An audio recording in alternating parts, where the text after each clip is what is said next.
The Royal Commission into the Robodebt scandal has handed down its findings into the unlawful scheme, recommending its architects be referred for criminal and civil prosecution. A former Queensland Chief Justice Catherine Holmes' report into the Morrison government's automated debt-raising policy includes 57 recommendations, and it is the culmination of hundreds of hours of evidence, thousands of exhibits and nearly 1 million documents. A sealed chapter, separate to the bound report, recommends referrals of individuals for civil and criminal prosecution. In the report, Commissioner Holmes states that those individuals will not be named publicly. However, the report states that former Prime Minister Scott Morrison misled Cabinet by not providing all the relevant information. Commissioner Holmes writes he failed to meet his ministerial responsibility to ensure that Cabinet was properly informed about what the proposal actually entailed and to ensure that it was lawful. Now, responding to the report, Prime Minister Anthony Albanese says the Royal Commission has revealed a gross betrayal and a human tragedy. It was wrong. It was illegal. It should never have happened, and it should never happen again.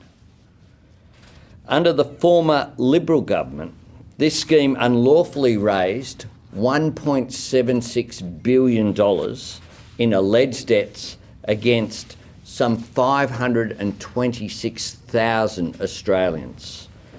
This tragedy caused stress, anxiety, financial destitution, and sadly had a very real human toll.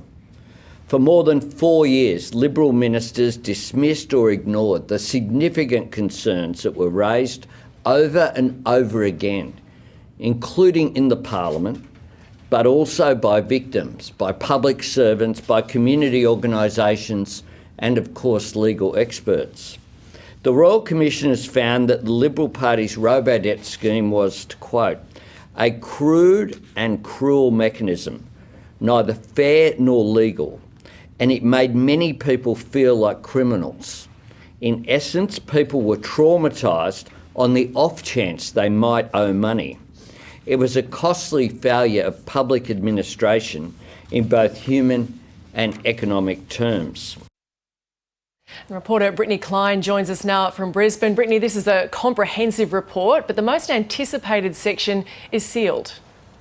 It certainly is, and the Prime Minister touched on that. He says even he hasn't seen the sealed section of the report, nor has Federal Government Services Minister Bill Shorten, but it has been passed on to the relevant people and the relevant authorities. What we do know in that chapter is there are referrals that individuals be referred to for further investigation, whether that be civil or criminal prosecution. Catherine Holmes wrote in the opening pages of her report that she recommends that this additional chapter remain sealed so as not to prejudice the conduct of any future prosecution. This 990-page report by the Commissioner, Catherine Holmes, was handed to the Governor-General earlier this morning before it was made public and tabled in Parliament. What we do know and what we have seen, which has been made public, are the 57 recommendations, which include having more people at the coalface and bringing more humans back into human service delivery. Prime Minister Anthony Albanese, who we heard from a short time ago, has thanked the victims of Robodebt who have been at the centre of this Royal Commission. They were among the 115 witnesses who gave evidence during 9 weeks of hearings here in Brisbane. To come to these recommendations, Commissioner Catherine Holmes has had to go through 5,000 pages of transcripts from those victims, from their families, and politicians, even 2 former Prime Ministers who gave evidence to the Royal Commission, which began last year and continued in the early months of this year. What was reiterated through the Commission and has been reiterated in this report is that high-level government officials were notified several times of the illegal nature and the unlawfulness of Robodebt, but they never tried to stop it. Brittany, people are at the centre of this, and we know many of them in quite vulnerable positions, and some of the damage can't be undone. It certainly can't. Among those 115 witnesses who gave evidence at the Royal Commission in Brisbane were mothers who lost their sons, men who took their own lives after receiving these fault death notices. And they're the most tragic circumstances, but there are More than 400,000 similar stories of Australians who received those false debt notices between 2015 and 2019. The Prime Minister today thanked all of the victims who came forward for their bravery. He described the Robodebt scheme as a gross negligence of human betrayal. Federal Government Services Minister Bill Shorten called it a major gaslighting of the Australian public. And people tried to speak up along the way. We heard from the Prime Minister just a short time ago saying that this is a wake-up call for the public service to be able to give frank and fearless advice, and certainly recommendations surrounding this, Brittany.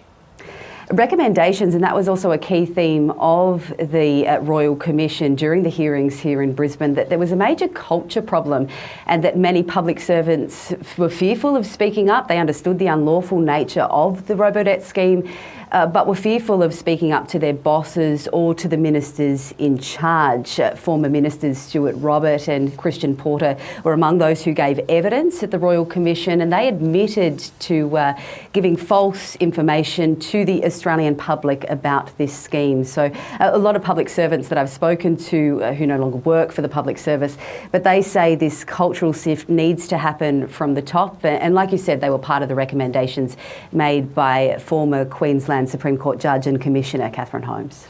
And so, Brittany, we've got the recommendations that have come from this, the final report tabled, the sealed section as well. So what can we say as to what happens from here?